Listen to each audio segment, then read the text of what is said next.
the winners, next on TNN Sports. Today, from the edge of the Everglades, it's 6-ton racing predators lurking in the swamp, ready to mash the gas and put it on full kill as Alligator Alley becomes a battlefield for Bigfoot, tourists, and that swamp thing, snakebite. It's a side-by-side monster truck shootout from Naples, Florida, coming up next.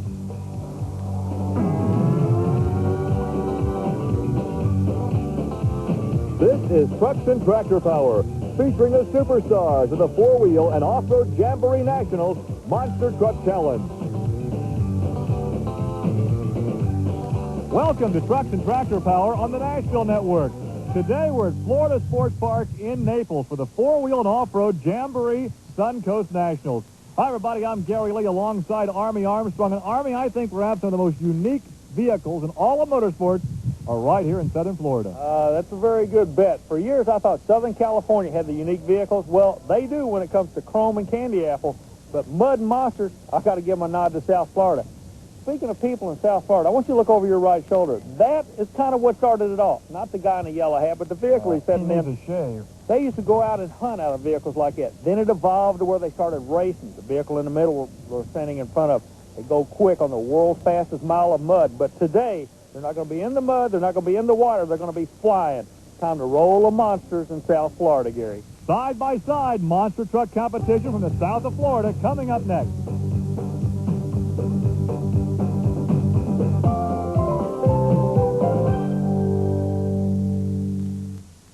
Son, what do you think of when you... Here in Florida love their motorsports, and these folks here in Naples are getting their first look at the monsters. We have concluded qualifications. We are ready now for side-by-side monster truck racing as we take a look at the pairings for round one. Bigfoot, to no one's surprise, the fast qualifier. Andy Brass goes up against the Black Stallion. It's also King Crunch against High Expectation. Also in round one, Taurus, the third quick qualifier, against No Problem. And Snakebite, Colt Cobra, against the Boss Gator. It's the Carolina Crusher and Tropical Thunder. Then the first round fast loser advances to round two. And there is a look at Andy Brass in Bigfoot 8. Gary, this is a unique situation because normally the area they're running on is under 3 or 4 feet of water. They've actually drained the pond to make this track, and these people are going to have a chance, like you said in the opening, to see some racing like they've never seen before. They're used to seeing them go through the water and go through the mud. It's going to be like a miniature Air Force here before the day's over, I believe. There's Mike Vodders out of Maryland. He has had a long tow to be with us here in Naples, Florida. So it's Ford against Ford. The Black Stallion in their lane, the far lane, Bigfoot 8, the fast qualifier. Well, Gary, they both may be forced, but there is a difference. The difference is in the suspension of the truck. New suspension far side. Well, Andy Brass has no problem at all because there's a breakage in the Black Stallion. So Mike Vodders with a mechanical problem. Andy Brass, the fast qualifier, was not even tested there. As we take a look again, you mentioned the suspension. It allows the truck to settle down. He gets back on the power. He has the horsepower. He takes the victory. Now some comments from Andy Brass. Andy, first guy on a new track, what's it feel like out there? Well, the track's a little different. So we kind of looking at when we come out. They put in a bunch of new cars and stuff. You know, it's packed between the cars. It seems like we're getting a little bit better traction. It don't feel that bad. I tried to miss all the cars down at the end because I didn't want to take a chance of catching the last car and maybe flipping me up in the air. Well, Andy Brass has the horsepower to do exactly that, so he will advance to round two as we take a look at the Auto Value King Crunch of Scott Stevens. Look at his driving position right in the middle of the cockpit, driving the GMC out of Woodlands, Texas. That is actually a mid-engine vehicle, and he's parked right in the middle of the cockpit. He goes up against a Toyota. That's a Toyota body, but a 454 Chevrolet power plant. You got to give them none. That's Scott Palmer. He's a Jacksonville, Florida area guy. He wants to run with these fellas, but I think he's going to have a real good opportunity here to see what a traveling pro truck is like, the Auto Value truck at Stevens, and a guy that's trying to work his way into the sport. There is a difference. A lot of people don't realize the technology in the newer trucks.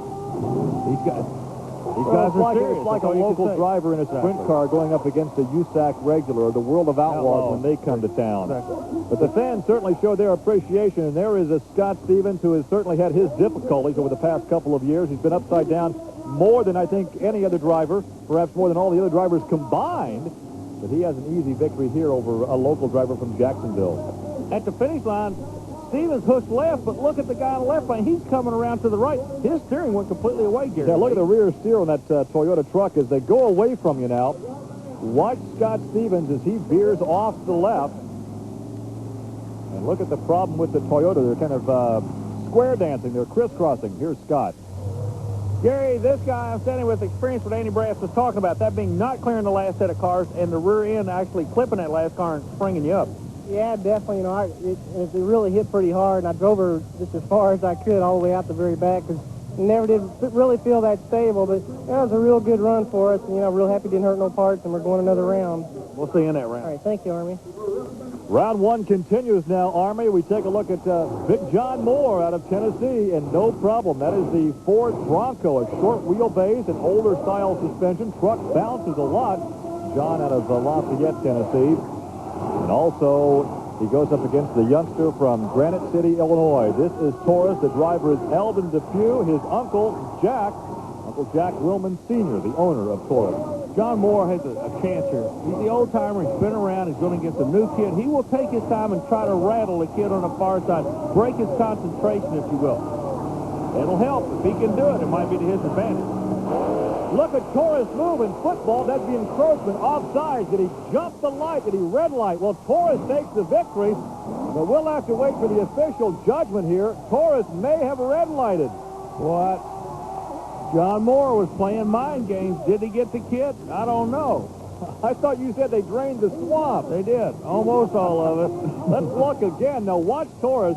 The upper right hand of your screen bobbles just a bit, has some movement. He burped the throttle, but I believe the ruling's going to be that he didn't. It wasn't his advantage. He made just lunged a little. Well, there's the margin of victory, and indeed we're now being told that it was not a red light. It was a legal start for Eldon Depew in Taurus with a pickup truck. Beats out the Ford Bronco, and there once again is the margin of victory as they cross the finish line, and almost over on his nose is John Moore. Well, he almost high-sided that little rascal. And now we take a look at Boss Gator, another Ford pickup truck, an older style with Jimmy Harrington out of LaBelle, Florida. And he goes up against, look at this, snake fight. Oh, this seems like his part of the country right out of the swamp. He loves it, and he has been playing it to a hilt all weekend long. The snake fang wave and all that stuff. And you know something else? The crowd's starting to like this guy. They're really getting behind him as a villain, I think, but now the crowd loves him. Well, whatever he says, whatever he's doing is working. I noticed he's got the name of a national sponsor on the side and the flag on the back, so somebody's really liking him. You know, the way he drives, the way he acts reminds me of an old song. If you don't happen to like it, deal me out, thank you, kindly pass me by. He does his own thing. He dances to his own tune. But the bottom line is he's going to the next round, and that's what this sport's all about, Gary. The Colt Cobra and the snake bite pickup truck will advance. Boss Gator goes back to the trailer. I tell you, these fans are very enthusiastic. The weather very hospitable. And here's a guy who says, hey, welcome to my state. This is Wayne Smozanic in Tropical Thunder. He's out of Jupiter, Florida. What famous actor? I got it. Burt Reynolds. Yes, Burt Reynolds. And there's the Carolina Crusher with Gary Porter. Here is a guy that's really come into his own the past couple of seasons. He has. He's brought a lot of people into the sport. He's an asset to the sport, but right now, he's just one half of this race. And the kid out of Jupiter, Florida, his sponsor's here. He wants to do good for him. Tropical Thunder, Carolina Crusher. You know the Florida people got to be pulling for the guy on the far side. He leaves with him. That's about all he can do. Look at the horsepower as Gary is able to clear that last line of cars. During the first interview, Andy Brass told us the trick to this track. It's the right lane and clearing the final set of cars where you don't kick the rear suspension up. That's exactly what Gary Porter did. Porter is going to be a player. Watch the replay's going to come up, and you can see him. It's like an airplane. He flies over. Nothing can hurt you when you're in the air like that. But with the technology, though, of these trucks, for the guys to be competitive, they have to have the new style of suspension, which allows the truck to settle down with the first starting jump, absorb the energy, apply the throttle, get the horsepower to the ground. Well, the fans love it, and, of course, the drivers love to be here with them. We're coming back. Stay with us. Florida Sports Park here in Naples playing host to Trucks and Tractor Power this weekend. We are ready for round 2 competition. This is the way they match up. It will be Bigfoot 8 against No Problem. Ford against Ford. No Problem, the first round fast loser. We will also have King Crunch against Taurus. Also in round 2, we have the Snakebite against the Carolina Crusher. It's a sandy and somewhat moist track here, much to the liking of these drivers because they can really hook up the horsepower. And there's a look at our starter with the bright orange gloves on as he stages no problem. And also Bigfoot. It's the pickup truck against the Ford Bronco. John Moore and Andy Brass. You were talking about this facility and the driver's license. This is a complete racing facility. A lot of people aren't aware of it, but I mean, they're serious about their motorsports. Just off the left is a go-kart track. I had a chance to take a ride in a couple of go-karts earlier. That was a lot of fun as Andy Brass has a little fun on that run. Wins over John Moore. I tell you what, it is just difficult on any surface at any facility to beat Andy Brass and that Bigfoot truck. He's kind of like a fighter pilot. There's something to see that guy's britches that lets him feel how to handle that truck. In motorsports, we call it a package. He has the vehicle, the horsepower, the suspension, and of course the driver has the ability. The package wins the race. Andy Brass victorious. He is standing by now with Army Armstrong. Andy, there seems to be a lot of controversy. Well, really, it's turmoil back in the pit area. What seems to be the problem? Well, we're having a lot of controversy and problems today. Our timing lights we don't think are operating right. And then again, here a while ago on the line, we was also in the pits. We watched cars move on the line. The ruling on that is once you're set and stage, you're not supposed to move or you're DQ'd for the day. Here they didn't catch it. The guy on the starting line caught it. They don't seem to catch it at the playback video, but the guys in the pits are watching on their video. They've caught it. A few of us have caught it, and we've said something, but nothing seems to be taking place of it. And with the money and stuff that's involved here, you know, this makes it important for the guys to be catching this stuff because if it's not caught, then the other guys lose out, or it can affect the things later on down in the lineup. So, a disconcerted Andy Brass. He's victorious, but now here's what he refers to. Now, watch Eldon Depew move right there. Now, according to Andy, that should be, he said, a DQ. No, the rule book says once the vehicle is set, it must stay set until the light turns green. That's what the rule says. But then if the official says it's okay, how do you override the official? Well, anyway, some frustration on the part of some drivers back in the pit area. Any guy that wears yellow gloves that color stands between two monster trucks I am not going to argue with. Well, there is the Taurus truck of Eldon Depew and the Auto Value King Crunch of Scott Stevens. This is round 2 competition from the south of Florida. We're in Naples. What a beautiful location for motorsports. They drained the swamp to bring on the monsters, and look at that. Look at that. That is a thorough thrashing. Whoa. By Eldon Depew, and there's a happy one there. But look at Eldon lock it up and slide to a stop in the mud. Gary, this is just one of those days where everything is starting to fall into place for the Taurus truck. But right now, there is a cloud of controversy circulating around Eldon Depew. Let's check in with a young chauffeur. Eldon, you seem to be like the new kid in school. Everybody's paying a whole lot of attention to you. There's a lot of problems over there about your starting techniques. Can you explain it? You know, I don't know what their problems is with my starting technique. You know, I just try to get myself ready, and I guess they're thinking I'm jumping the gun, but all I'm really doing is putting the truck up on the brake a little bit, you know, so I get a little better start.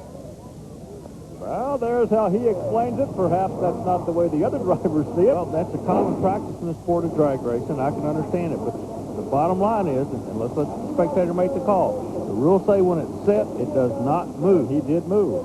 All right, here is Colt Cobra in Snakebite. He is in the far lane, and now staging.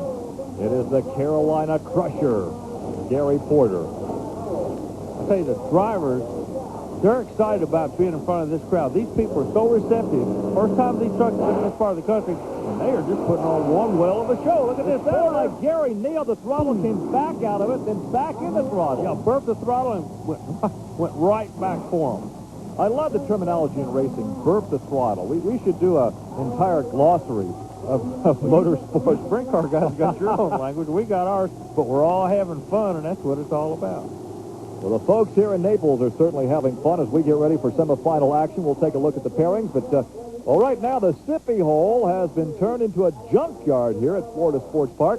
But for the semifinal, Bigfoot 8 against Taurus, and the Carolina Crusher against King Crunch, the fast loser from that last round, as there's a good crowd on hand. And I tell you, they have been very, very receptive and very responsive to the monster trucks here in the south of Florida. And here's a look at Bigfoot, and they're staging Eldon Depew. in the Chevrolet Taurus. Now, let's watch his starting technique and see if it happens again, Army. He talks about getting the truck up on the brake. That's the same thing as putting your foot on the brake and your foot on the gas and tightening it up. There he did. Now, see, jumps again. Now, you're saying by the rule book that should be a disqualification. Well, it doesn't really matter because Bigfoot with Andy Brass is the winner of this semifinal round, but once again, the other drivers are saying he should have been disqualified earlier. Okay, what I'm saying is the rule, like I say, all I'm going to do is give you the rule book. You make the decision. The rule book says once you're set, you don't move till the light goes green. He moved. Well, I would think that would be a disadvantage because he comes out of the throttle after he burps it. About the time the light changes, Brass is in the throttle. He's out of the throttle. He did that time. They're saying he didn't do it the other time. Well, let's watch again. Now, watch again. We're going to key on him. If the truck moves at all, he should be disqualified. Enough said.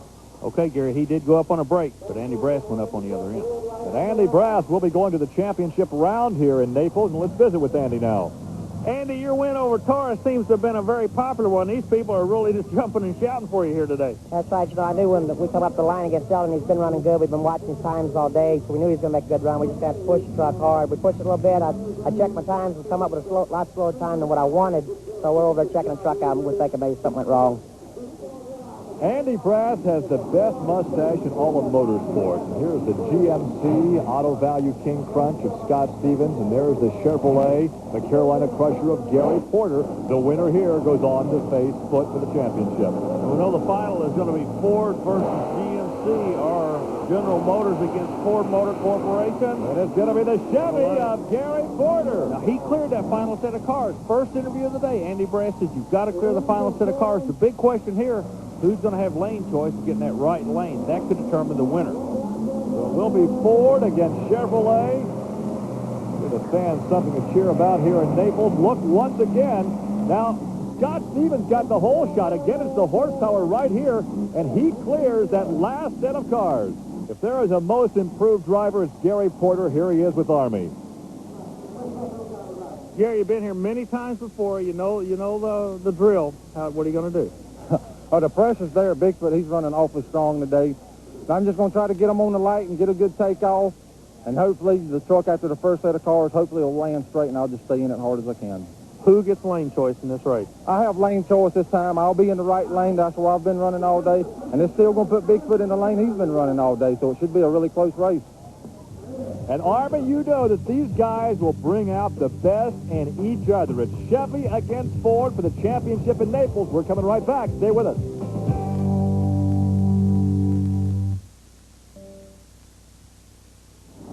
Welcome back to the Florida Sports Park here in Naples, Florida. The four-wheel and off-road jamboree offers a host of activities, not only for the truck lover, but for the entire family as well. To find out more, call or write the Special Events Promotion Company. The fans are ready for the final round here in Naples, and here with some thoughts on the championship shootout, Army Armstrong. Well, when this one's all over, all the people that came to Florida Sports Park are going to be able to say they saw one of the finest monster truck races in the country. It's going to be the final. It's coming out next. These two guys have been players all year long. They know each other's habits. They know what they're going to do. Gary Porter says he's going to be in the lane he wants to be in, the right lane. Andy Brass is going to be in the lane he wants to be in, the left lane. No excuses. But there is a story, and the story is the starting line, the launch pad, if you will, starting to dig down about 3 or 4 inches. And I predict that the one that gets to leave first will win this one today. Starting line is where this race is going to be won, Gary. All right, we'll call that the whole shot. We'll see how prophetic you are, Army Armstrong, as we are ready. The fans are ready. The drivers are getting in position. Gary, exactly what I'm talking about. Gary Porter goes out and starts to roll the starting line. Brass is doing it in the other lane. There's a little indentation. They're trying to pack their starting line in. You just got to make it hold for one time. Like we were saying earlier, all they need is just a little more power now. What more could you ask for? It's Ford against Chevrolet. Bigfoot, Andy Brass, the Carolina Crusher, and Gary Porter. Andy Brass has been the guy to beat for the past several seasons, but Gary Porter has really come on as of late. If there were a most improved driver award, I think it would go to Gary Porter. It would have to. I agree. Yeah, he's put the other his act drivers together. will tell you that. All right, here it is. Looking at him. Right lane. Now the far lane is Andy Brass, the near lane. Well, a problem. It was a hole shot. but there's a problem with Andy Brass. It was all Gary Porter. The fans showed their delight. Chevrolet takes the victory here, and look at Andy Brass. Well, he's going to cross the finish line at about 10 or 15 miles an hour. Yeah, but fans seem to enjoy the victory by the Chevrolet. The important thing is he is going to cross the finish line, and he got beat, but he's not going to roll over right here. He'll finish the race for the fans. Chevrolet, they take this one today, but the circuit goes on. Well, Gary Porter is your winner here, and he walks down to talk to our Army Armstrong. Congratulations, Gary. Hey, Gary, they're still sweet, aren't they? They are. Why can't we race here every day? You know, the track down here has been great. The facilities, the people down here, everything has been really great down here at the Motorsport Park. I like to thank General Tire, Big A Auto Parts, and everybody that helped me and helped put this event on. Our congratulations to Gary Porter. That will wrap it up from Naples. Thanks for joining us for Army Armstrong. I'm Gary Lee. Join us next week for another edition of Trucks and Tractor Power. Now, here's news of an exciting video release from Diamond P Sports. This Christmas, give Diamond home videos from Diamond P Sports. For the monster truck fan, young or old, you can't beat the 1-2 punch of this action-packed duo. The original Shake, Battle, and Roll and Shake, Battle, and Roll 2. It's the thunder and fury of unleashed horsepower times 2. And you save $5 through this combo offer. You'll witness the heart-stopping aerobatics of flying monster trucks, the grind of impossible 3-second mud bog races, and the ground-pounding power of truck and tractor pulling. To order, call 1-800-982-7979. Visa, MasterCard, and Discover accepted, or send check or money order for $34.90 plus $6 shipping and handling to the address on your screen. That's 1-800-982-7979. And while you're ordering, pick up on a Diamond P Sports sweatshirt. It's comfortable and stylish with Diamond P sleeve logo. Call 1-800-982-7979.